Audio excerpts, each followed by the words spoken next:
The morning started like any other. I poured coffee and checked my phone. Then my screen lit up. Evelyn, I want a divorce. I stared at the words. That's not funny, I whispered. My coffee shook in my hand.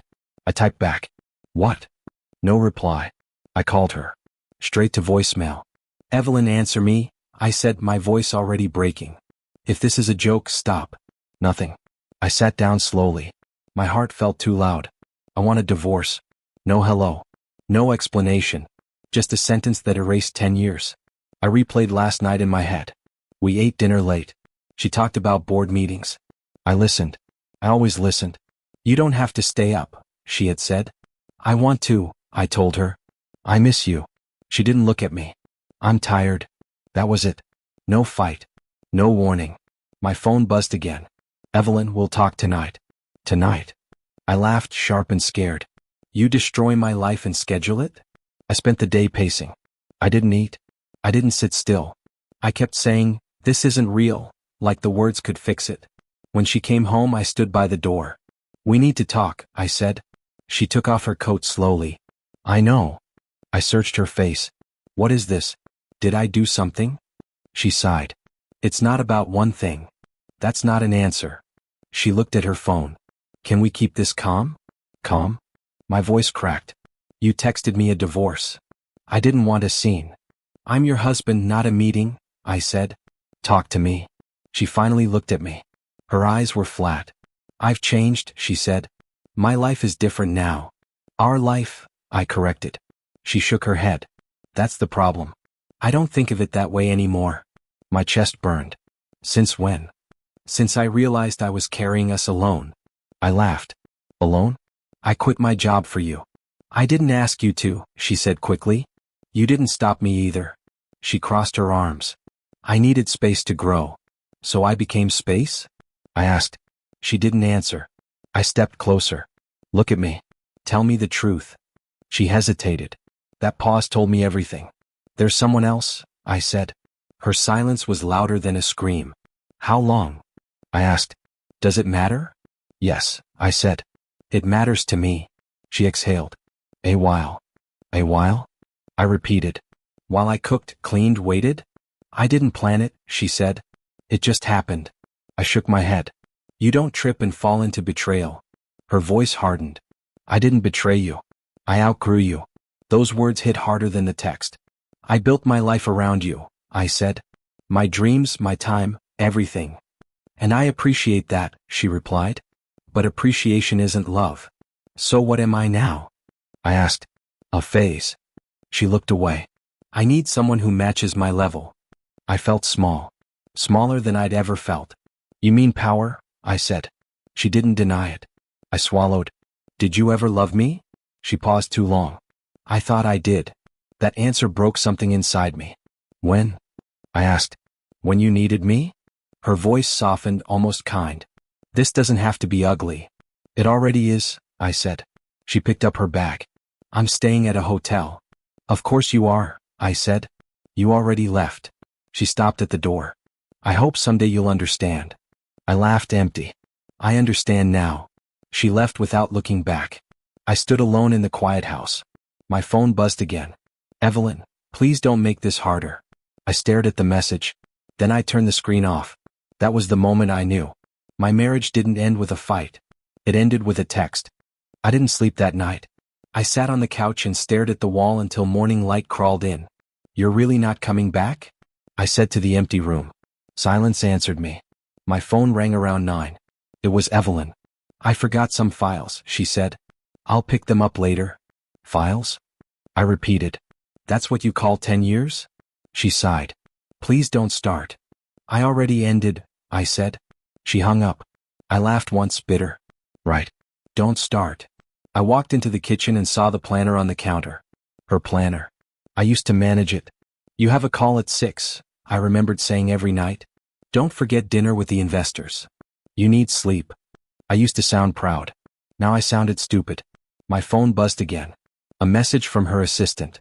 Lena, Evelyn asked if you could email the old expense records. I stared at the screen. She still thinks I work for her, I muttered. I typed back. She can handle it herself. Pause. Then understood. I leaned back and closed my eyes. I gave up my job for you, I said out loud like she could hear me. You said it was temporary. I remembered the night clearly. You're better with people, she had said. I need you focused on me. I can quit, I told her. We'll figure it out. She smiled. You're amazing. That smile built my cage. I used to joke about it with my friend Noah. She's the engine, I told him once.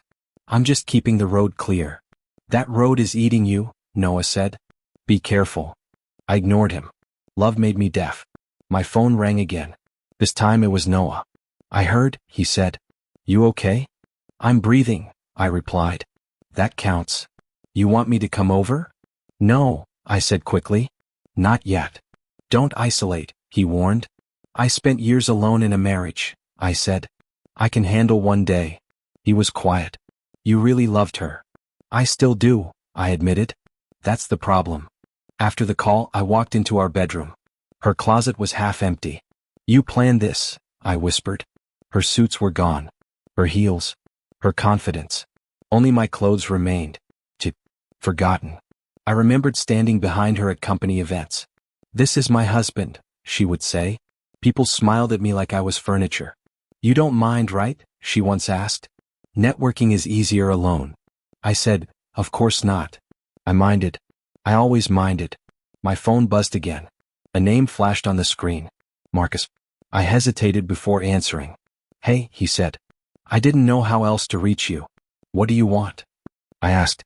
He cleared his throat. Evelyn's under a lot of pressure. That's new, I said coldly. She didn't mean to hurt you, he added. I laughed. Then what did she mean to do? Silence. You know, I said. Don't you? He lowered his voice. She's changing. The board wants strength. So she removed the weak part, I said. Me? That's not what I meant. It's exactly what you meant. He sighed. Try not to make this harder. I hung up. I sat on the bed and finally felt it. Not anger. Not sadness. Regret. I should have mattered to myself, I said quietly. I remembered every time I swallowed my pride. Every time I said, it's fine. Every time I chose her success over my identity. My phone buzzed one last time. Evelyn, please forward the contacts list when you can. I stared at the message. Then I typed back slowly. I'm not your support system anymore. I hit send. My hands shook. But for the first time, my spine didn't. I didn't go looking for the truth. The truth found me. I opened the shared tablet to check the calendar. Old habit. Her meeting still filled the screen. One name stood out. Daniel. I frowned. Who's Daniel? The entry said, dinner. Private. I scrolled. His name was everywhere. You don't have dinners? I said to myself. You have schedules. My chest tightened. I opened the messages app. It wasn't locked. She never thought I'd look. Daniel, last night was hard but worth it. Evelyn, we'll be careful. My hands went numb. This isn't real, I whispered.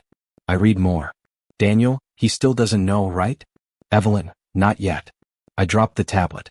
So that's it, I said. I'm a secret. The front door opened. She was home early. Evelyn, I called. My voice sounded wrong. She walked in and froze when she saw my face. What happened? She asked. I held up the tablet. Who is Daniel? Her eyes flicked down, then back up. You went through my things? She said. Oh, Daniel? I repeated. She set her bag down slowly. You shouldn't have read that. That's your answer? I said. I find proof and I'm the problem? She closed her eyes. I didn't want you to find out like this. So there is something, I said. Say it. She nodded once. Yes. My heart slammed. How long? She didn't answer. How long? I shouted. Months, she said quietly. I laughed. Loud. Broken. Months. It wasn't planned, she said quickly. It started as business. I stepped closer. You said that about me once. She flinched. Was I ever more than convenient? I asked. That's not fair. Neither is cheating, I said. She crossed her arms. I didn't cheat. We were already drifting. Drifting? I said. I was holding us together. You were holding me back, she snapped. That cut deep. I gave you everything, I said. My job. My pride. And I never asked you to, she replied. You let me, I said. Silence fell between us. So this Daniel, I said. Is he why you want a divorce? She hesitated. He made me realize what I need. And what's that? I asked. Someone who understands my world. I lived in it, I said. I just wasn't shiny enough. She looked away. He challenges me. I laughed again. I supported you. That's boring, right? Her voice softened. I didn't mean to hurt you. But you did, I said. Every day. I picked up the tablet again. You wrote you'd be careful. She swallowed. I was trying to protect you. By lying? I said. She didn't respond. Do you love him? I asked. She took too long. That pause, I said. That's my answer. Her eyes filled slightly. It's complicated. No, I said. It's simple. You chose. She stepped forward. I still care about you. Care? I repeated. I care about my neighbor. That's not what I meant. It's exactly what you meant. I felt something break loose inside me. I stood behind you in every room, I said. I became invisible so you could shine.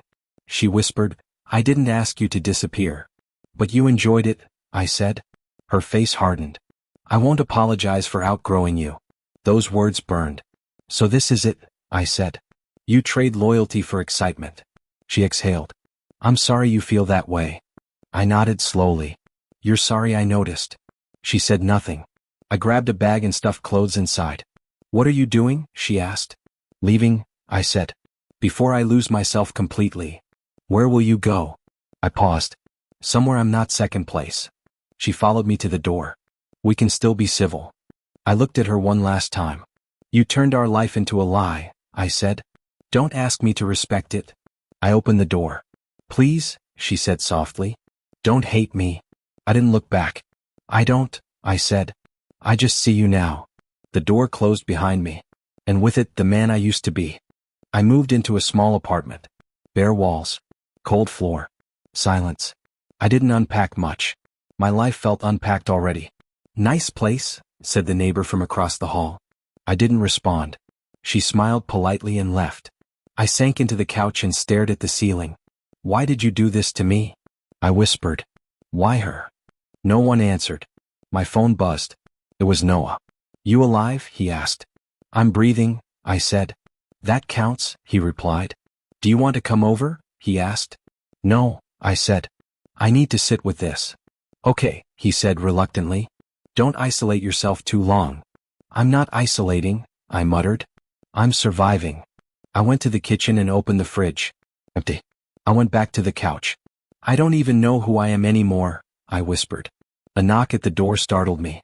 I opened it. Mrs. Carter from upstairs held a small plate of food. You look like you could use this, she said. I'm fine, I said. Don't say that, she replied. I've been where you are. I took the plate reluctantly. Thanks, I muttered. She smiled. Don't thank me yet. Just survive today. Tomorrow is for the rest. She left before I could respond. I sat back down. Food in hand but no appetite. I called Lena, Evelyn's assistant. Hello, she said. Lena, I stopped. What did I need? Records, she guessed. No, I said. I needed to hear a human voice. Pause. You're alive, she said quietly. That counts. I hung up and stared at the ceiling again. Noah called later. I don't want to hear about her, I said. Not today. You don't have to, he replied. Tell me about you. I laughed softly. I don't know who me is. That's a start, he said. I remembered a night months ago. I had defended her at a board meeting. She can handle it, I said. I had stayed silent while she took credit. I had smiled while my own ideas were ignored. I was always the shadow, I said aloud. I texted Marcus, Evelyn's colleague. Don't call me again. No reply. I realized then that survival meant cutting cords. I walked outside for the first time in days. The city moved fast. People laughed, argued, ignored each other. I felt like a ghost. A man bumped into me. Sorry, he said. I nodded. It's fine. I felt nothing. Not anger. Not pain. Just hollow. I found a bench in the park. Saturday. Is this all I am now? I whispered. A child ran past and laughed. I smiled faintly. For the first time, something other than hurt touched me. Noah texted, Are you okay? I typed back, I'm still here. Hours passed. I didn't move. I thought about Evelyn, about Daniel, about everything I lost. Why did I let this happen? I muttered. I remembered telling myself, love means sacrifice. I had sacrificed too much. Now nothing felt sacred. I called Mrs. Carter. Thank you for the food, I said. You're welcome, she replied. Don't disappear. I didn't. Late at night, I went to the kitchen, opened a drawer, found a notebook. I wrote, I'm still me.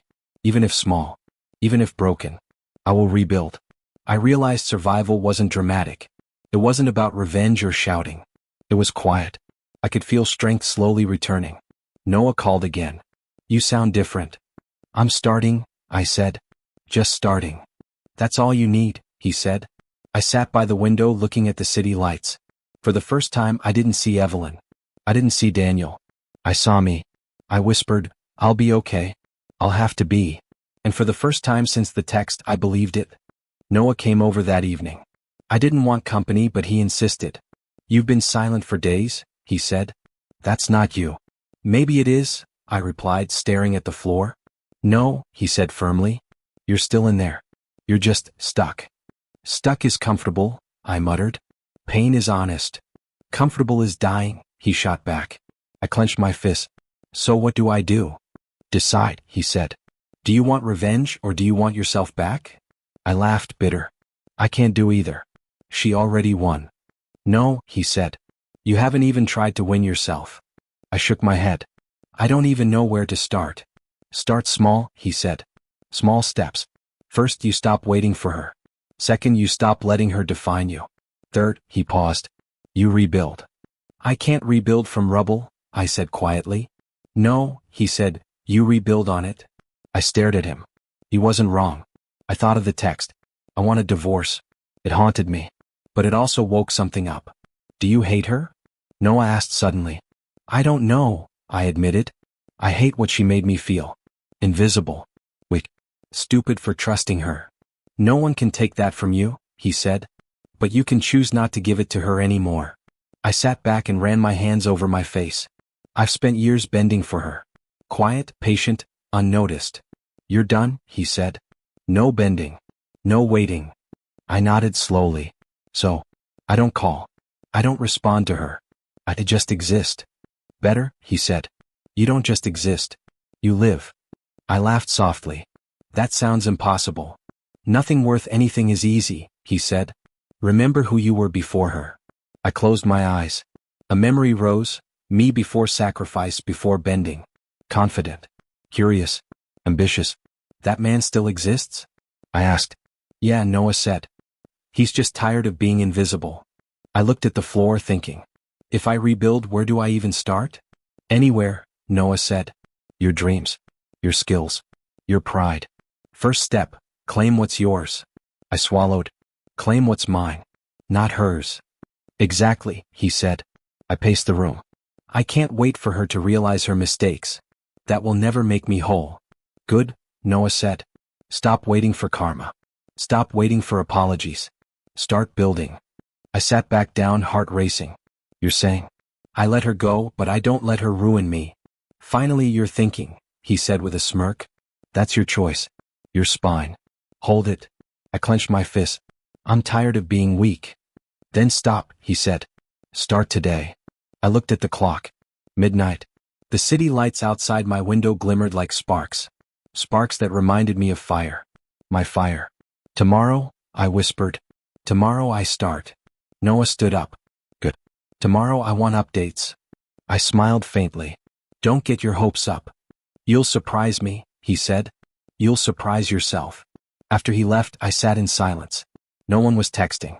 No one was calling. I opened my laptop.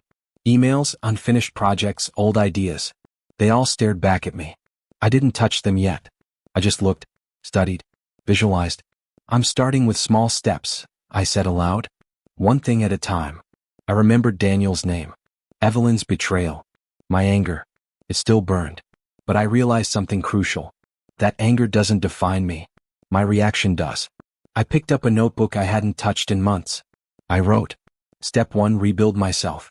Step 2, reclaim my life. Step 3, Let her world crumble without my hands. I laughed softly. Sounds poetic, I whispered. I realized I wasn't thinking about revenge anymore. Not directly. Not yet.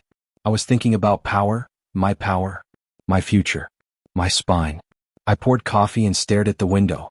I will not be invisible again, I said. A text came in from Evelyn. Can we talk? I stared at it. My fingers hovered. I typed slowly, I'm busy. I hit send without hesitation. I leaned back. My chest swelled with something I hadn't felt in a long time. Relief. Control. Choice. I whispered, I'm done waiting. And for the first time since the divorce text, I felt alive. Not just surviving. Living. Fighting for me. Weeks passed. I worked in silence. Small projects. Old contacts. Ideas I had shelved. I didn't brag. I didn't announce it. I just built. One morning my phone buzzed. Unknown number. Marcus, I said, answering. Is this you? His voice was nervous. I'm me, I replied. Who is this again? You know who, he said. Hesitation in his tone. I mean about Evelyn. I raised an eyebrow. Go on. She's under pressure. The board, things aren't going well. Decisions backfiring. I smiled faintly. Finally. It's bad, Marcus admitted. I don't know if she sees it yet. But Daniel's strategies, they're failing. I leaned back.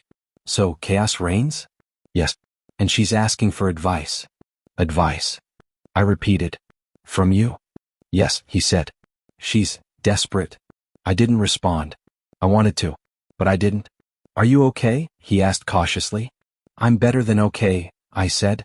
I'm alive. You should tell her that. Silence. Then, I will. I hung up and stared out the window. Her empire, her carefully polished life, was wobbling. And I wasn't the one shaking it. Later that week, Lena called. You should know, she said quietly. Evelyn's stressed. Things aren't going well. Daniel is causing friction. Interesting, I said. Sounds like karma's early. She's calling me constantly, Lena continued. She's panicking. I laughed softly. I don't need to see her panic. I can hear it from here. Lena hesitated. Are you okay with this? I am, I said. I am finally okay. I closed my eyes and remembered nights I had stayed up, supporting her, defending her, fixing her mistakes silently. Now the universe was delivering the lesson. Quietly, slowly, satisfyingly. I walked through the city later that day. People passed. Life moved. I didn't feel envy. I didn't feel pain. Just calm. I bumped into an old colleague, Sam. Hey, he said. Long time. Yeah, I said. I've been busy. You look different, he said. Stronger. I smiled faintly. I am learning to stand on my own. Good for you, he said. Some people never do. I thought about Evelyn, about Daniel, about everything I'd endured. And I realized the more I rebuilt, the smaller they became in my mind. That evening Marcus called again. Are you ignoring her? He asked nervously. I'm not ignoring. I'm choosing, I said. She's asking if you can meet. She wants to talk. And say what? I asked. Sorry? Regret? Beg. Maybe, he said. I think she wants reassurance. Reassurance. I laughed. She wants me to validate her mistakes. Yes, Marcus said quietly. Exactly. I hung up and poured a glass of water. I thought about her last words. I need someone who matches my level. Funny. She thought Daniel matched her. Now he was failing her and she was alone. I felt no glee. Only calm. I had already decided what mattered. Me. I opened my notebook and wrote.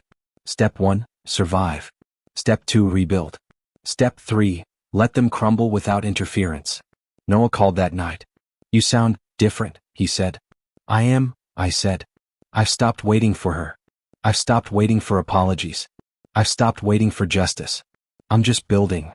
That's powerful, he said. You finally understand. I understand, I said. I don't need her chaos. I don't need her regret. I need me. You've got your spine back, he said. I smiled faintly. And I'm starting to walk. The next morning I woke early, opened my laptop, reviewed my old contacts, my unfinished projects, my forgotten ideas. I made a list, one thing at a time. Small steps. No panic. No comparison. No Evelyn. A message flashed on my phone. Evelyn, can we talk? I stared at it, fingers hovering. I typed back slowly, "I'm busy." I didn't wait for her reply. I looked out the window again. The city hummed around me. Life moved on. And so did I. Finally, I understood the difference between survival and revenge. I was living. She was floundering. And I didn't need to touch her world for karma to work. I whispered aloud, "I'm ready for the next step." For the first time, I felt untouchable. My phone buzzed. Evelyn. I stared at the screen. Her name made my chest tighten. Finally, I swiped to answer. "Hello," I said cautiously. "Is this you?" Her voice was soft, almost hesitant.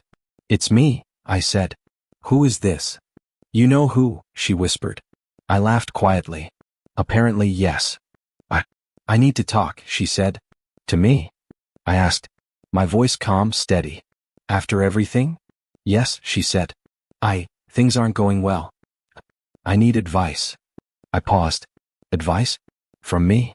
"Yes," she admitted. "I realize I've made mistakes. Many mistakes." I leaned back in my chair, finally noticing. Her voice quivered. "Please just listen." I said nothing. Silence is louder than words. Daniel left," she continued. He isn't reliable. The company, everything is falling apart." I didn't respond. I thought I needed someone ambitious, strong, and I ignored you," she said. "Is that what this is?" I asked. "A confession?" "Yes," she whispered. "I was wrong." I laughed softly. Not bitter. "Come. And what do you want from me now?" I want to explain," she said. "Explain what?" I asked. "How you betrayed me. How you made me invisible. How you destroyed 10 years of trust." She didn't answer immediately. I wanted someone who matched me," she admitted finally. "I thought you were holding me back." "And now?" I asked. "Now, I see I underestimated you," she said. "I see I lost more than I thought." "Lost?" I repeated. "I lost too. You don't get to decide whose loss hurts more." Her voice trembled. "I know. I want to make it right." "Make it right?" I asked. "You don't get to make my life right again." "I understand," she said softly. I wanted to apologize. Face to face. I leaned back. Calm. Collected. "Do you think an apology fixes betrayal?" "It can't," she admitted. "But I can't live pretending I didn't hurt you." "Funny," I said quietly. "I've been living with that pain every day. Alone. Silent. Invisible. And now you reach out, hoping I'll comfort you?" I just need, I don't know, some closure," she said. "Closure?" I repeated. "You don't get closure. You get the truth. And the truth is..." I paused. "I've grown. I've rebuilt. I'm no longer yours to manipulate or diminish." Silence. "You sound different," she said finally. "Strong. Confident." "I am," I said. "I finally remembered who I was before you made me forget." I miss that," she whispered. "I miss what we had." "Funny," I said softly. "I don't. Not anymore." I can't believe I lost you," she said. "You didn't lose me," I said calmly. "I left you. I chose myself. And now that's what matters." She began, but I interrupted. "Don't finish," I said. "I won't take part in rewriting the past. I won't be your safety net. I just wanted to see if, maybe..." "No," I said firmly. "I don't live in maybes anymore. I live in reality. My reality. Without you controlling it." She was silent.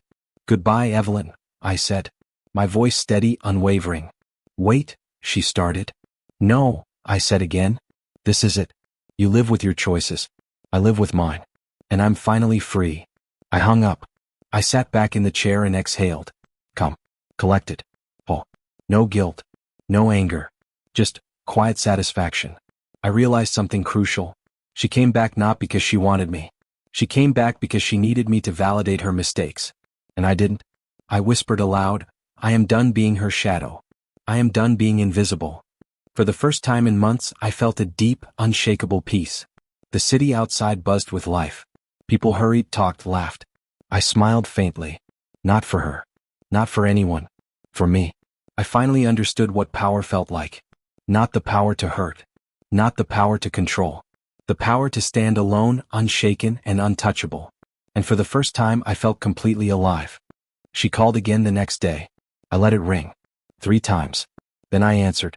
Hello, I said, my voice calm, controlled. It's me, she whispered. Please, we need to meet. Meet? I asked. After everything? Yes, she said softly. I want to apologize. Face to face. I exhaled. You think an apology fixes what you broke? I know it can't, she admitted. But I can't move on without saying it. Fine, I said. Where? A cafe near your apartment, she said. Quiet. I didn't respond. She waited. Please, she said. Okay, I said finally. Tomorrow. Noon. The next day I walked in first. She was already seated, nervously stirring her coffee. Her eyes met mine. They flickered. Fear. Regret. Something she hadn't shown in months. She began. Don't, I said. Just tell me what you came to say. I'm sorry, she said quietly. I was selfish. I betrayed your trust. You took 10 years, I interrupted. And you think sorry is enough? I know it's not, she said. I wanted you to hear me. Face to face. I need you to know I regret it. I leaned back silent, observing her. You look different, she whispered. Stronger. Confident. I rebuilt myself, I said calmly. I stopped waiting for your approval. I stopped letting you define me. I didn't realize, she said softly. I didn't understand the weight of my choices. You didn't understand me, I said. Or maybe you didn't want to. Her hands trembled slightly around the cup. I thought I did. I thought I loved you. You thought, I repeated. You thought. That's the problem. You didn't act. You just drifted. And then you left. She exhaled sharply. I was afraid. Afraid of being small, weak, invisible. And yet you made me invisible, I said softly. I know, she whispered. And I can't take that back. I can't undo the pain I caused you. I paused. My voice calm but firm. Good. Because you can't. That's why I'm not here to fix your mistakes. That's your burden now. I hoped, she started. You hoped for what? I asked. A chance to comfort you? To validate your regrets. Yes, she admitted. I was hoping. I shook my head slowly. I don't give validation anymore. Not to someone who made me invisible for years. Not to someone who betrayed me for convenience. She looked down. So, there's no forgiveness? There's no forgiveness, I said firmly. There's closure. That's all. Her eyes filled slightly. I never meant to hurt you. I know, I said softly. But meaning isn't enough. Actions matter. Pause. Silence. She whispered. I wanted to see if we could, maybe. No, I interrupted gently but firmly. We can't. And we won't. This chapter of our lives is closed. She swallowed. I understand. Good, I said. Now go. Live with your choices. I'll live with mine. She nodded slowly. Paused at the door. I hope you're happy. I am, I said. Calm. Controlled. Free. She left. I sat alone. Quiet. No triumph, no glee. Just peace. I realized something important. I didn't need revenge. I didn't need her downfall. I only needed myself. I opened my notebook. Wrote. I survived. I rebuilt. I reclaimed me. That's victory enough. The city lights outside shimmered through the cafe window. Life went on. People laughed, argued, moved. And for the first time, I wasn't watching from the shadows. I was standing in the light. I whispered aloud, I am free. Finally free. No phone buzzed. No reminders of betrayal. Only calm. Only me. I left the cafe slowly. The wind was crisp. The world was vast and my steps were steady. I didn't look back. I didn't need to. I had won in the quietest, most powerful way. By surviving. By reclaiming myself. By letting her regret come too late. And finally, that was enough. Morning light spilled across the apartment. I didn't rush. I didn't check my phone. No texts. No reminders of betrayal. Just quiet. I poured coffee and looked out the window. The city moved on. So did I. Noah called. You sound different. I am, I said. Come. Steady. I don't live in anyone's shadow anymore. That's good, he said. It's about time. I smiled faintly. I finally realized freedom isn't about others. It's about me. Exactly, he said. You're not waiting for anyone. Not Evelyn. Not Daniel. Not even apologies. You're alive. I nodded. Alive and in control. That's the difference. He laughed softly. It suits you. Later I met Marcus by chance on the street. Hey, he said cautiously. I see, you've changed. I have, I said. Come. Measured. Evelyn, she's still struggling, Marcus said quietly. I shrugged. That's not my problem anymore. I survived.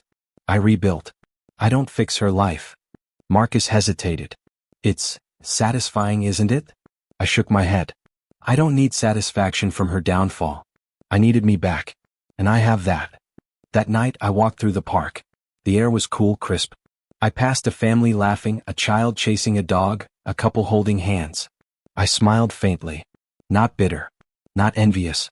Just peaceful. Noah texted. Proud of you. I typed back. Thanks. I needed me back more than anything else. I thought about the journey. The betrayal. The heartbreak. The nights I cried alone. The months I rebuilt silently.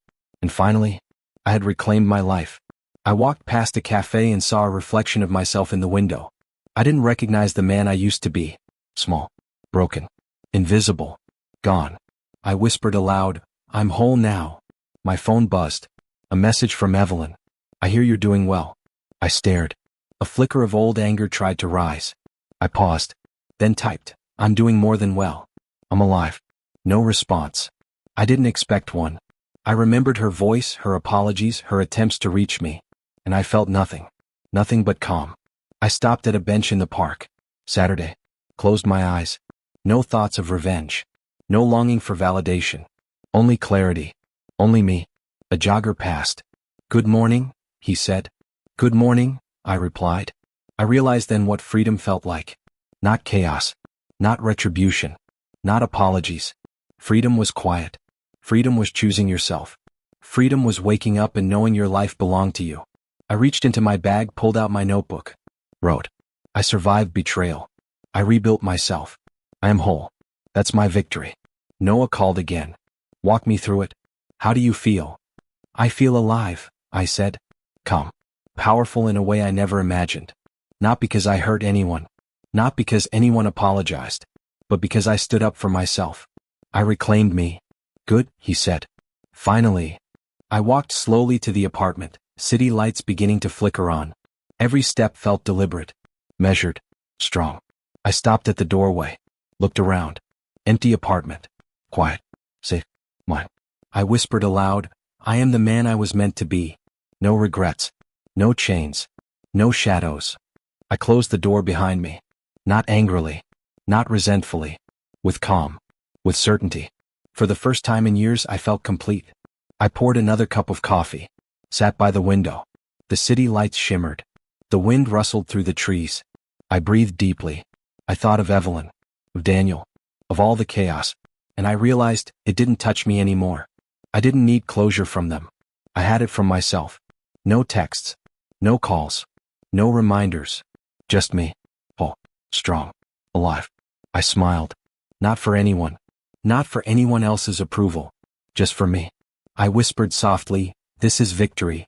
This is freedom. This is who I am. The city moved around me. Life continued. And I walked forward. Confident. Untouchable. Whole. I had survived betrayal. I had rebuilt my life. And I had finally, completely reclaimed me. No past. No shadows. Only me. And that was enough.